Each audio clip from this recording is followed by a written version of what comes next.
Le Parlement européen demande des règles plus fortes pour protéger la liberté de la presse et celle des journalistes. La loi européenne sur la liberté des médias doit permettre d'apporter plus de transparence sur la propriété des organes de presse, protéger les rédactions des pressions politiques et enfin l'emploi de logiciels espions tels que Pegasus ne peut être qu'un dernier recours en cas d'enquête terroriste ou de trafic d'êtres humains.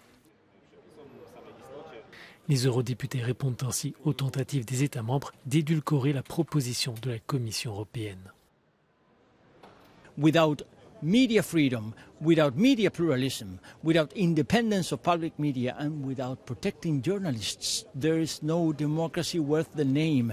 That is precisely we're making a point here, and we're also intending to get media freedom and media pluralism on board the rule of law, democracy and fundamental rights framework, so that it makes sense that there will be rule of law conditionality also for those countries who do not respect media freedom and media pluralism.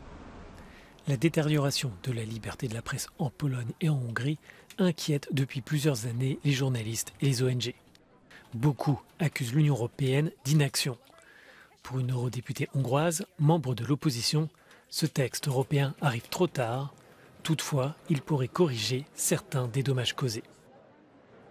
I believe that the European Media Freedom Act is a very long overdue but very essential piece of legislation, and it is very necessary to have measures such as proposed on the concentration of media ownership or limitations on state funding to media. If these processes would have been put in place a decade ago, then it wouldn't have happened that in a European member state such as Hungary, media can run with 90% only state funding. Les ONG et les organisations de défense de la liberté de la presse estiment que le texte n'est pas assez ambitieux.